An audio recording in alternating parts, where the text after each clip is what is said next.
penolakan akan kegiatan pemutaran film ini karena banyak yang menilai ini bersifat provokatif. Sebuah film, hanya sebuah film dokumenter. Tapi dalam 2 bulan terakhir, film ini telah dibubarkan, diawasi, dan dihentikan paksa setidaknya 21 kali di berbagai kota di Indonesia. Dari kampus di Mataram sampai pendopo benteng tua di Ternate. Dari aparat keamanan sampai petinggi kampus. Pertanyaannya satu, kalau cuman film, kenapa sebegitu ditakuti? Judul lengkapnya, Pesta Babi, Kolonialisme di Zaman Kita. Disutradarai oleh Dandhi Laksono dan Cipri Pajudal. 2 nama yang sudah lama dikenal di dunia dokumenter kritis Indonesia. Diproduksi bersama oleh Watchdog, Ekspedisi Indonesia Baru, Pusaka Bentala Rakyat, Jubi.id, Greenpeace, dan LBH Papua Merauke.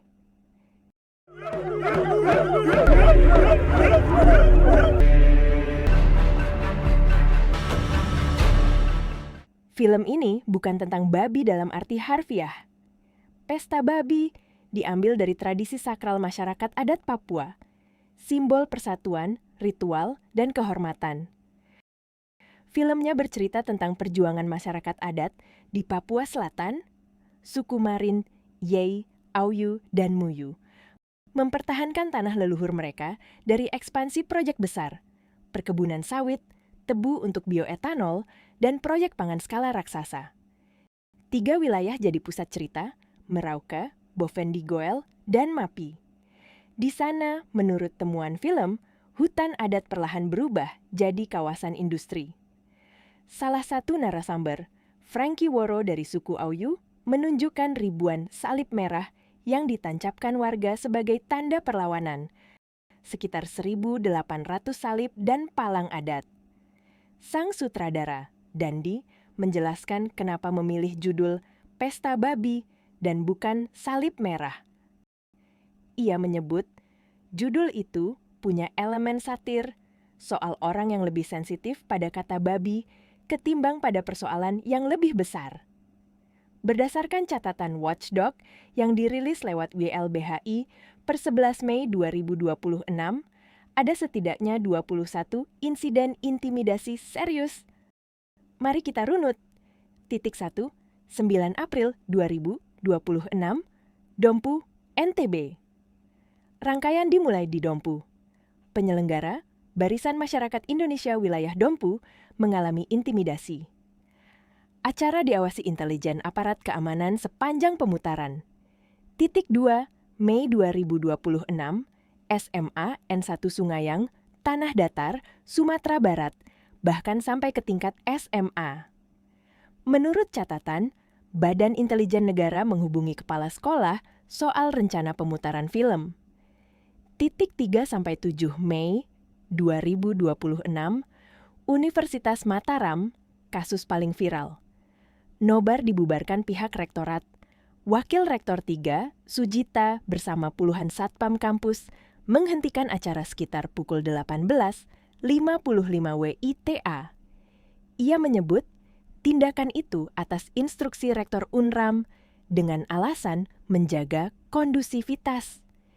Ia bahkan menyarankan mahasiswa menonton sepak bola atau film lain. 4-8 Mei 2026, Ternate, Maluku Utara. Acara nobar dan diskusi yang digelar AJI Ternate bersama SIEJ Maluku Utara di Pendopo Benteng Oranje dibubarkan. Yang memimpin, Dandim 1500, 1 Ternate, Letnan Kolonel Infantri Jani Setiadi. Alasannya, film dinilai provokatif berdasarkan penolakan yang ia lihat di media sosial. 5. Suralaga, Lombok Timur, dan lokasi lain, kejadian serupa di Suralaga. Di Yogyakarta, beberapa ruang yang dihubungi komunitas menolak jadi lokasi karena khawatir tekanan keamanan. Bentuk intimidasinya beragam, telepon dari pihak keamanan, pemantauan langsung intelijen, permintaan paksa identitas penyelenggara, sampai pembubaran fisik di lokasi. Supaya adil, kita dengarkan alasan pihak yang membubarkan, karena tanpa itu kita cuma dengar setengah cerita. Alasan 1, judul dianggap menyinggung. Kata babi dalam judul disebut sebagian pihak berpotensi menyinggung secara budaya garis miring agama. Komandan Kodim Ternate menyinggung ini saat pembubaran.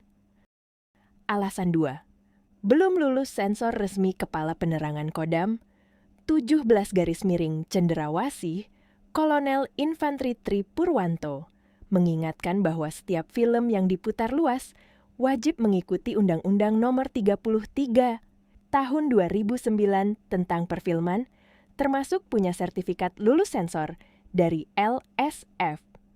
Alasan 3, potensi gangguan sosial garis miring SARA. Sejumlah pihak menyebut isi film berpotensi menimbulkan kesalahpahaman dan keresahan, atau dianggap sensitif karena menyentuh isu Papua. Ini argumen yang nyata dan perlu kita timbang. Pertanyaannya kemudian, apakah alasan-alasan ini cukup kuat secara hukum? Itu yang kita bahas berikutnya. Di sisi lain, koalisi masyarakat sipil dan sebagian anggota DPR justru menilai pembubaran ini bermasalah secara hukum. Poin 1, tak ada putusan hukum yang melarang. Hingga kini tidak ada putusan pengadilan atau dasar hukum berkekuatan tetap yang menyatakan film ini melanggar aturan. Poin 2, kritik dari DPR sendiri, anggota Komisi 1 DPR RI, Maijen TNI, Purn Tebi Hasanuddin, menilai pembubaran oleh Dandim berpotensi melanggar konstitusi dan melampaui tugas pokok fungsi TNI. Ia menegaskan dalam negara demokrasi, ruang diskusi harus dilindungi selama tak terbukti melanggar hukum. Poin 3, posisi pemerintah. Pemerintah sendiri menyatakan tidak melarang. Pejabat pemerintah menyebut pihak yang merasa dirugikan film sebaiknya membuat klarifikasi atau karya tandingan, bukan membubarkan. Poin 4, argumen YLBHI, Koalisi 10 Organisasi HAM, menilai pembubaran paksa berpotensi memenuhi unsur pidana dan menegaskan aparat keamanan tidak punya kewenangan menentukan apa yang boleh ditonton masyarakat. Jadi, kita punya situasi ganjil. Pemerintah bilang tidak melarang, tapi di lapangan aparat membubarkan. Siapa sebenarnya yang memberi komando? Sampai naskah ini dibuat, itu masih jadi pertanyaan terbuka. Dan inilah ironi terbesarnya. Tujuan pembubaran, katanya, untuk meredam. Yang terjadi justru sebaliknya. Setelah video pembubaran viral, nama film ini meledak jadi perbincangan nasional. Permintaan pemutaran dilaporkan meningkat hingga ribuan. Film yang tadinya hanya diputar terbatas di forum komunitas, kini dicari di mana-mana. Dalam dunia komunikasi, ini disebut efek Streisand. Makin sesuatu ditutup, makin orang penasaran. Bahkan, film dokumenter di Indonesia punya sejarah panjang soal ini. Film Jaglan, The Act of Killing, dulu juga memilih jalur pemutaran komunitas dan justru jadi perbincangan dunia. Ada apa sebenarnya dengan film ini? Apakah ini soal judul yang dianggap menyinggung? Soal izin sensor? Atau soal sesuatu yang lebih besar? Siapa yang berhak bercerita tentang Papua? Film dokumenter di banyak negara demokrasi ditempatkan sebagai ruang diskusi, bukan ancaman. Kalau sebuah karya dianggap salah, jawabannya bisa lewat klarifikasi, debat, atau karya tandingan. Pertanyaan yang tersisa untuk kita semua, kenapa jawabannya justru pembubaran? Menurut kalian, apa yang sebenarnya sedang diperebutkan di balik film ini? Tulis di kolom komentar. Kalau video ini membuka wawasan, bantu sebarkan, like, dan subscribe supaya kita bisa terus mengupas isu-isu yang jarang dibahas.